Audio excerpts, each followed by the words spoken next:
Sai Leela's experiences of Kaka Mahajani, number 1, Dumal Pleader, number 2, Mrs. Nimonkar, number 3, Mule Shastri, number 4, a doctor, number 5. Now let's see in this chapter how devotees were received and treated by Baba. Saint's Mission. We have seen before that the purpose or object of divine incarnation is to protect the good and destroy the wicked. But the mission of the saints is quite different. To them, the good and the wicked are the same. First, they draw the evildoers and set them on the right path. They are the Agasti, who is a renowned Hindu saint, to destroy the Bhavasagar, the ocean of worldly existence, or the sun to destroy the darkness of ignorance. The God dwells in the saints. In fact, there are no different from him. Our Sai is one of these, who incarnated for the welfare of the devotees. Supreme in knowledge and surrounded with divine aura, he loved all beings equally. He was unattached. Foes and friends, kings and paupers, all were same to him. Here is Leela's, for the sake of devotees. He gave his stock of merits and was ever alert to help him. But the devotees could never approach him unless he meant to receive them. If their appointed time did not come, they did not remember Baba, and his Leelas could not reach their ears, then how could they think of seeing him? Some men desired to see Sai Baba, but they did not get any opportunity of taking his darshan till his Mahasamadhi. There are many such persons whose desire for Baba's darshan is not thus satisfied. If these persons, believing in him, listen to his Leelas, their quest for darshan will be, to a great extent, satisfied by the Leelas. Even if some persons went there by sheer luck and took Baba's darshan, were they able to stay there longer? No. Nobody could go there on their own accord, and nobody could stay there longer if Baba did not wish so. They could stay there so long as Baba permitted them to stay, and had to leave the place when asked to do so by him, so everything depended on Baba's divine will. Kaka Mahajani. Once Kaka Mahajani went to Shirdi from Mumbai. He wanted to stay there for 1 week and enjoy Gokul Ashtami festival. As soon as he took Baba's darshan, Baba asked him, "When are you returning home?" He was rather surprised at his question, but he had to give an answer. He said that he wanted to go home. When he ordered him to do so, then Baba said, "Go tomorrow." Baba's word was law, and he had to be obeyed. Kaka Mahajani therefore left Shirdi immediately. When he went to his office in Mumbai, he found his employer anxiously waiting for him. His munim, that is the manager, suddenly fell ill. Hence Kaka's presence was absolutely necessary. He had sent a letter to Kaka at Shirdi, which was redirected to him at Mumbai. Bahusahib Dumal. Now listen to another story. Once Bahusahib Dumal was going to Niphad for a case. On the way he came to Shirdi, took Baba's darshan and wanted to proceed to Niphad immediately. But Baba did not permit him to do so. He made him stay at Shirdi for a week or more. In the meanwhile, the magistrate at Niphad suffered intensely from pain in his abdomen, and the case was adjourned. Mr. Dumal was then allowed to go and attend to his case. It went on for some months and was tried by 4 magistrates.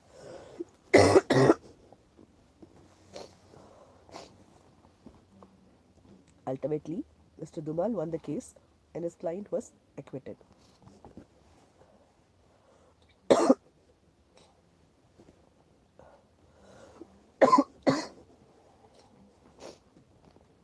Mrs. Nimonkar. Mr. Nana Sahib Nimonkar, Watandar of Nimon, an honorary magistrate, was staying at Shirdi with his wife. Mr. and Mrs. Nimonkar were spending most of their time in the masjid with Baba and serving him.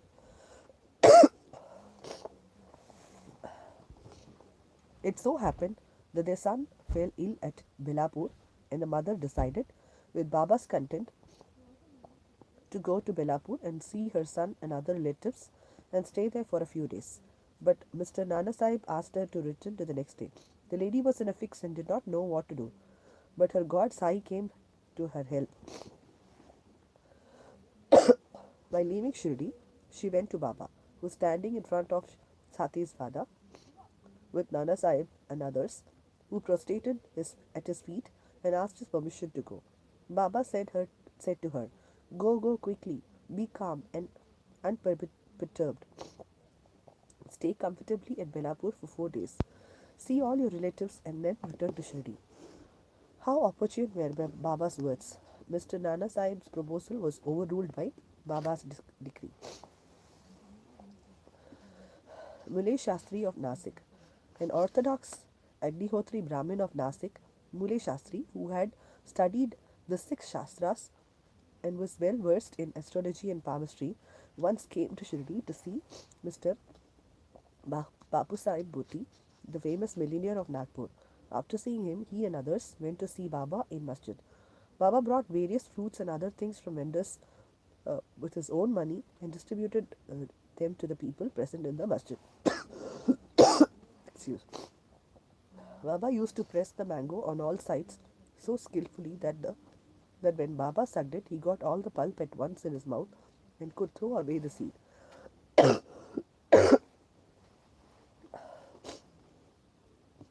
Plantains were peeled off by Baba and the pulp was distributed to the devotees, while the skins were retained by Baba for himself. Muni Shastri, as a palmist, wanted to examine Baba's palm and asked him to extend his hand.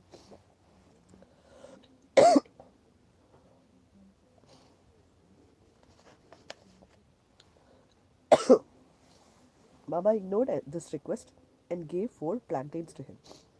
Then all returned to the Vada and Mule Shastri bath, wore fresh clothes, and started his routine duties via Agnihotra, etc. Then Baba, as usual, started for Lendi and said, "Take some geru, that is red, miry substance used to dye cloths in saffron color. We shall today don saffron colored cloth." None understood what Baba meant. Then, after some time, when Baba returned and preparations for the noon arati were being made, Bapu Sahib Jog asked Mule Shastri whether he would accompany him for the arati. He replied that he would see Baba in the afternoon. Baba sat on his seat, was worshipped by the devotees, and arati commenced. Then Baba said, "Get some dakshina from the new Nasik Brahmin."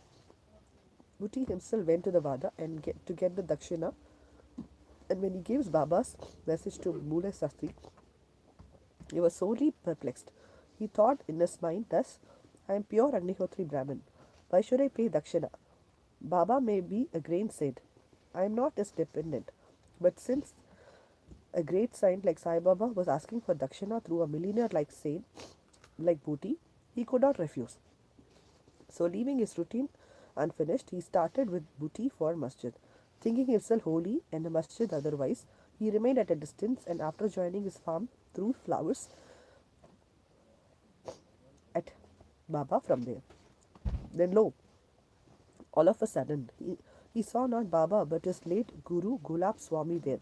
He was wonderstruck. Could this be a dream? No, it was not, as he was wide awake. But how could this late Guru Gulab be there? He was speechless for some time. He pinched himself and thought again, but could not reconcile to the fact of his late Guru Gulab being in the masjid. Ultimately, leaving aside all the doubt, he went up, fell at his Guru's feet, and then stood there with folded hands. Other people sang Baba's Harati, while Mule Shastri chanted loudly his Guru's name.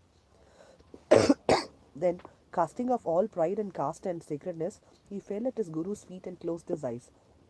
When he got up and opened his eyes, he saw Baba asking for dakshina. Seeing Baba's blissful form and his unconceivable power, Mule Shastri forgot himself. He was extremely pleased. His eyes were full of tears of joy. He again saluted Baba and gave the dakshina. He said that his doubt was removed and he saw his own Guru. On seeing this wonderful Leela of Baba, all the people, including Mule Shastri, were so much moved, and they realized the meaning of Baba's words. "Bring Geru, we shall don saffron colored clothes." Such is the wonderful Leela of Baba.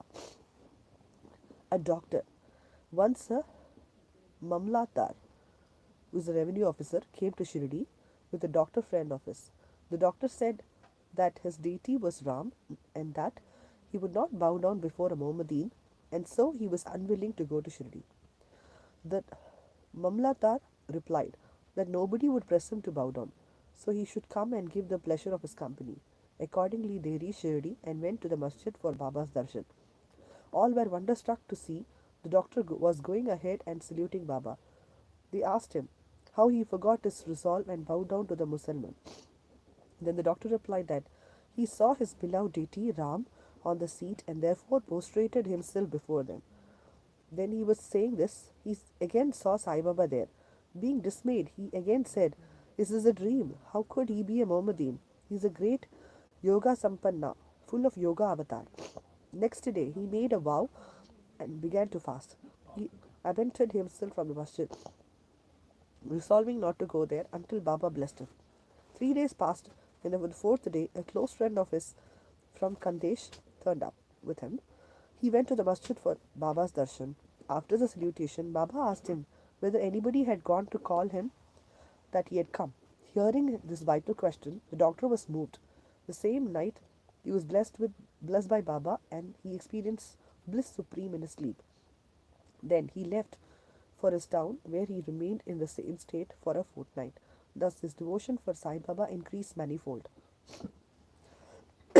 The moral of all the stories mentioned above, specifically that of Mule Shastri, is that we should have firm faith in our Guru and no one else. More Leelas of Sai Baba will be described in the next chapter. Bow to Shirdi Sai, peace be to all. Om Sri Sai Ram. Sai Satcharitha. Apologies for my cough in between. The best I could do. I didn't want to skip off this day without reading this Sai Baba.